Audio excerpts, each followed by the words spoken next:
Hello students, आज हम लोग एक बार फिर से चलते हैं क्रॉप इम्प्रूवमेंट, है ना।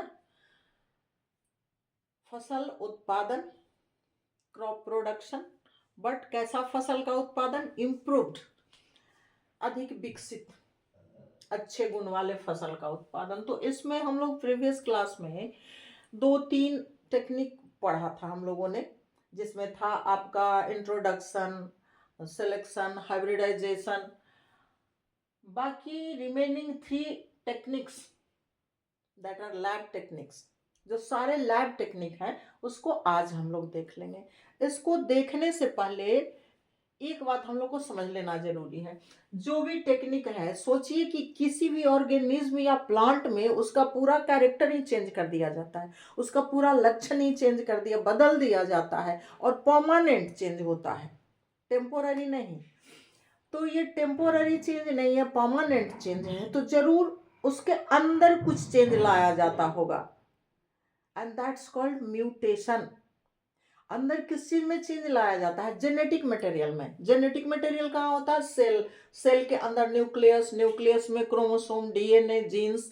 तो ये सारे न्यूक्लियस के अंदर जेनेटिक मटेरियल होते हैं, जो हेरिडिटी कैरेक्टर को जनरेशन टू जनरेशन कैरी करते हैं, या वो कैरेक्टर्स इनहेरिटेबल होता है, एक पीढ़ी से दूसरी पीढ़ी तक आराम से स्थानांतरित हो जाता है, ट्रांसमिट हो जाता है। तो आप दिमाग में रखिएगा, जेनेटिक मटेरियल या जेनेटिक चेंज, यानी न्यूक्लियस के अंदर क्रोमोसोम, डीएनए, जीन्स में चेंज। अब तीनों में सेम टाइप का चेंज होता है और डिजायरेबल कैरेक्टर, डिजायरेबल ट्रेट के अकॉर्डिंग उसमें परिवर्तन किया जाता है, क्योंकि वही जेनेटिक कैरेक्टर को कैरी करता है, आगे ट्रांसमिट करता है, इनहेरिट करता है, तो उसी में चेंज कर दिया जाता है जैसा हम लोग चाहते हैं। उस तरह का लैब में खास खास टेक्नोलॉजी के द्वारा, टेक्निक्स के द्वारा चेंज किया जाता है। अब वो टेक्निक कौन है उसे पढ़ना है हम लोग को। कुछ हम लोगों ने पढ़ा है mutation breeding, polyploidy and DNA recombinant technology. अब चलिए म्यूटेशन ब्रीडिंग। म्यूटेशन में बताइए, सडन चेंज क्रोमोसोम नंबर में या जेनेटिक मटेरियल में अचानक चेंज हो जाता है, और चेंज भी परमानेंट, उसे म्यूटेशन कहते हैं। और इनहेरिटेबल, जो पीढ़ी दर पीढ़ी ट्रांसमिट हो सके, is a technique in which mutations sudden genetic change, bracket में मैं लिखी हूं। कैसा कहता है? म्यूटेशन ब्रीडिंग एक टेक्निक है जिसमें कि म्यूटेशंस यानी अचानक जो जेनेटिक मटेरियल में चेंज होता है, आर इंड्यूस्ड, उसे प्रेरित किया जाता है चेंज होने के लिए। कैसे प्रेरित किया जाता है? जेनेटिक मटेरियल को आप कैसे चेंज करेंगे? तो आर्टिफिशियली यूज्ड म्यूटाजेंस, म्यूटाजेंस का यूज करके। हम लोग रोटी बना लेते हैं सीधा सीधा आटे से, अब उसका थोड़ा पुआ बनाना है, पूड़ी बनाना है, तो क्या करते हैं? उसमें चेंज करते हैं और कुछ फिजिकल केमिकल सामग्री डालते हैं, चीनी डालते हैं, घी डालते हैं। तो सेम समझ लीजिए, यहाँ भी म्यूटाजेंस वही है। जेनेटिक मटेरियल में चेंज करने के लिए म्यूटाजेन का यूज करते हैं, और जिससे उसके जेनेटिक मटेरियल में जब चेंज हो जाता है, जिस तरह का हम लोग चाहते हैं उस तरह का चेंज हो जाता है, तो उसका ट्रेट भी चेंज हो जाता है, लक्षण भी चेंज हो जाता है, कैरेक्टर भी चेंज हो जाता है। और उससे क्या होता है? To develop new improved varieties of crops, और उससे नया इम्प्रूव्ड वेराइटी फसल का उत्पादन होता है। यह है म्यूटेशन ब्रीडिंग, यानी उसके जेनेटिक मटेरियल में चेंज करके, अचानक और परमानेंट चेंज करके, जो ट्रांसमिट हो सके, इनहेरिटेबल, अगला जनरेशन में जा सके। अब किसके द्वारा? तो म्यूटाजेंस के द्वारा। म्यूटाजेन है क्या? ये साधन है, मीन्स है। जैसे रोटी न पुआ बनाने के लिए चीनी घी साधन है, वैसे ही ये साधन है। Physical and chemical means. Physical means में आपके रेज हो जाएंगे, एक्सरे, गामा रे, ऐसे उत्पन्न करके उनमें कुछ डिस्ट्रॉय किया जाता है, क्रोमोसोम नंबर चेंज किया जाता है। और केमिकल, तो केमिकल आप लोग को पता है, कुछ भी रसायन हो सकता है, इसमें ज्यादातर बेंजीन, ब्रोमाइड वगैरह होता है, उतना नहीं जाना हम लोग को अभी, अपने स्टैंडर्ड के अकॉर्डिंग। यानी म्यूटाजेन केमिकल और फिजिकल मीन्स हैं जिसके द्वारा जेनेटिक मटेरियल को चेंज किया जाता है, अचानक परमानेंट चेंज किया जाता है, और जिससे नया इम्प्रूव्ड वेराइटी के क्रॉप का उत्पादन होता है, प्रोडक्शन होता है। इसमें एग्जाम्पल आपके राइस में एक मैं डाली हूँ VND 95-20, और ये वीट का हो गया पूसा, लरमा, सरवती, सोनारा इत्यादि। तो ये हो गया आपके म्यूटेशन ब्रीडिंग। अब है पॉलीप्लॉइडी, ये भी लैब टेक्निक है और इसमें भी जेनेटिक कंडीशन है, सब में जेनेटिक मटेरियल ही चेंज होता है। यहाँ पे पॉलीप्लॉइडी, पॉली मोर देन 2। अब यहाँ पे क्या है जेनेटिक मटेरियल में कि क्रोमोसोम नंबर में चेंज हो जाता है। Normal chromosome number general plant और एनिमल्स में 2n होता है, 2n। Diploid number, diploid means 2n, haploid means n, half. तो नॉर्मल डिप्लॉयड होता है किसी भी ऑर्गेनिज्म में। अब उसको अगर बढ़ा दिया जाए, पॉलीप्लॉइडी ये भी एक टेक्निक है जिसके द्वारा अगर इसके क्रोमोसोम नंबर को बढ़ा दिया जाए, तब फिर जो ऑर्गेनिज्म पैदा होता है, उससे उत्पन्न होता है, उसका प्रोडक्शन होता है, फिर वो अलग किस्म का पैदा होता है। तो अलग किस्म क्या होगा, जैसा हम चाहते हैं उसके अनुसार पैदा होगा, चूंकि इसीलिए ये सारे टेक्निक हम लोग अपनाते हैं।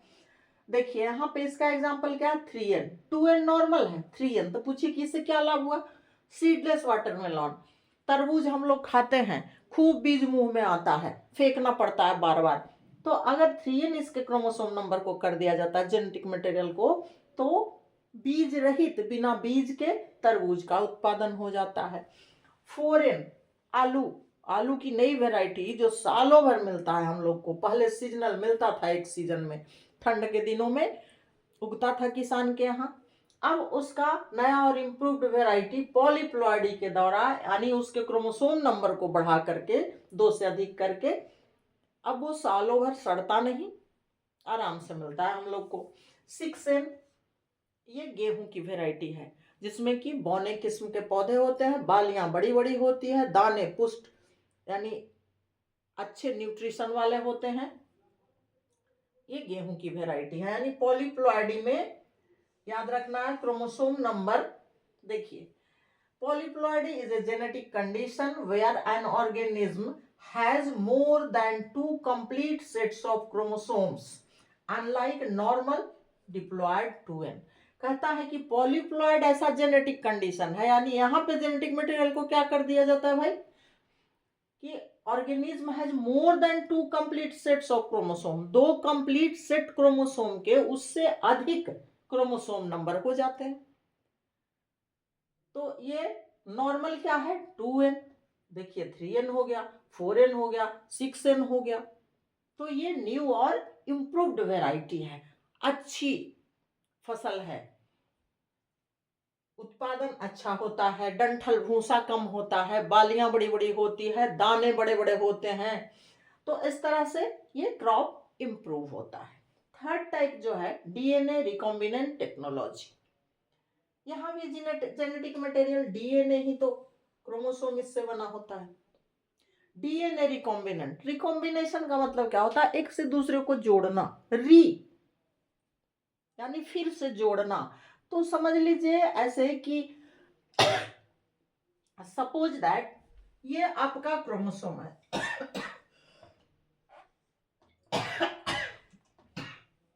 और ये डीएनए के बने होते हैं, तो इसमें 2-3 डीएनए होंगे, सब पर जीन्स होता है, सब अपना अपना अलग अलग कैरेक्टर कैरी करता है।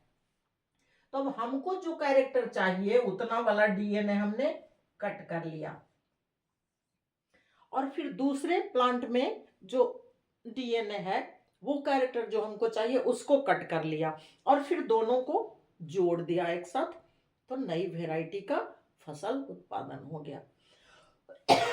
देखिए, DNA recombinant technology is a lab technology. मैं बार बार कह रही, तीनों लैब टेक्नोलॉजी है। यूज टू कंबाइन डीएनए, यहाँ क्या होता है 2 डीएनए को कंबाइन किया जाता है। कैसे डीएनए को, फ्रॉम 2 डिफरेंट ऑर्गेनिज्म, 2 अलग अलग ऑर्गेनिज्म से। ऑर्गेनिज्म मीन सिर्फ एनिमल ही नहीं समझिएगा, क्योंकि यहाँ प्लांट पढ़ रहे हैं, प्लांट भी ऑर्गेनिज्म ही है। तो 2 अलग अलग फसल के, या एनिमल्स में भी होता है ये टेक्नोलॉजी, एनिमल्स में भी होते हैं। यहाँ हम लोग पढ़ रहे हैं क्रॉप इम्प्रूवमेंट, फूड इम्प्रूवमेंट, इसलिए प्लांट के सेंस में लेंगे। तो दो अलग अलग ऑर्गेनिज्म से, दो अलग अलग फसल से, दो अलग अलग पौधे से डीएनए को लेकर के और उसको ज्वाइंट किया जाता है और उसके बाद क्या होता है, प्रोड्यूस न्यू जेनेटिक कॉम्बिनेशन, जिससे एक नया जेनेटिक कॉम्बिनेशन उत्पन्न हो जाता है विथ डिजायर्ड ट्रेट्स, और जिसमें हमारी इच्छा के अनुरूप लक्षण होते हैं। क्योंकि हमने चुन चुन के गुण वाला डीएनए कट किया है और उसको जोड़ के एक नई वेराइटी का प्रोडक्शन किया है, तो उसमें तो डिजायर ट्रेट वाले पौधे या फसल का उत्पादन होगा ही। जो हमने चाहा उस तरह का डीएनए जोड़ के हमने नई वेराइटी का प्रोडक्शन किया है। तो ये हो गया DNA recombinant technology. is a lab technology used to combine DNA from two different organisms and produce new genetic combinations with desired trait. वो हमारी इच्छा मीन्स साइंटिस्ट की इच्छा के साथ साथ किसानों की भी इच्छा तो है, देश के लोगों की इच्छा भी तो है कि इस तरह का फल होता, ज्यादा उपज होती, इसलिए हमारे डिजायर्ड ट्रेट के अकॉर्डिंग वो उत्पादन होता है। तो यहाँ पे हम लोगों ने ये तीन और टेक्नोलॉजी पढ़ा, तीनों लैब टेक्निक है, घर में संभव नहीं है, गार्डन में पॉसिबल नहीं है, इसके लिए बहुत सारे संसाधन इक्विपमेंट्स चाहिए। और ये एक म्यूटेशन है, यानी ये अचानक जेनेटिक मटेरियल में चेंज करके, परमानेंट चेंज करके, दूसरा पॉलीप्लॉइडी है, क्रोमोसोम नंबर को बढ़ा करके, और तीसरा अलग अलग डीएनए को अपनी मर्जी के अनुसार वाला गुण वाला डीएनए को कट करके जोड़ के नई वैरायटी का उत्पादन करना। अब इसमें थोड़ा सा देख लीजिए नीचे कि आखिर इस तरह से क्रॉप प्रोडक्शन हम कर रहे हैं तो इससे बेनिफिट क्या है, क्या लाभ मिलेगा, हमको मिलेगा ना बेनिफिट्स, बिगर फ्रूट्स या सीड्स, आपको बड़े बड़े फल भी मिलेंगे, बड़े बड़े सीड भी मिलेंगे। तब आप कहेंगे फल का सीड बड़ा खा के क्या करेंगे, नहीं, सीड में आपका आ गया गेहूं चावल मक्का, ये सारे सीड ही है ना। तो बड़े बड़े अगर गेहूं चावल मक्का सबका उत्पादन हो गया तो ज्यादा फसल होगा, ज्यादा क्रॉप प्रोडक्शन होगा, ज्यादा जनसंख्या कंट्रोल होगा। तो ये हो गया बिगर फ्रूट्स या सीड्स। सीडलेस फ्रूट्स जैसे यहाँ हम लोग को मिला, बिना बीज के फल मिल गया, आराम से खा सके हम लोग, जितना बीज होता है उतना क्वांटिटी फल का ही बढ़ गया, तो ज्यादा कवर करेगा जनसंख्या। स्ट्रेस टॉलरेंस, स्ट्रेस कठिनाई कष्ट भी झेल सकता है। जैसे ऐसा होता है कि कोई फसल बाढ़ आया खत्म हो गया, कोई फसल सुखाड़ आया खत्म हो गया, किसी फसल में बीमारियां लग गई खत्म हो गया। तो ये स्ट्रेस टॉलरेंस वाली कैपेसिटी जिसमें भी होगी, वो बाढ़ हो, सुखाड़ हो या बीमारियां हो, सबसे लड़ सकता है। स्ट्रेस टॉलरेंस या डिजीज टॉलरेंस भी हम लिख सकते हैं। अब स्ट्रेस टॉलरेंस में हो जाएगा फ्लड, आपका ड्रॉट हो जाएगा, डिजीज तीनों आ जाएगा इसी में। डिजीज फ्री क्रॉप्स, और फसल जो हैं वो डिजीज फ्री होते हैं। इसका द बेस्ट एग्जांपल मैं आपको बता रही, एक डिजीज फ्री का मैं मिटा रही ऊपर से।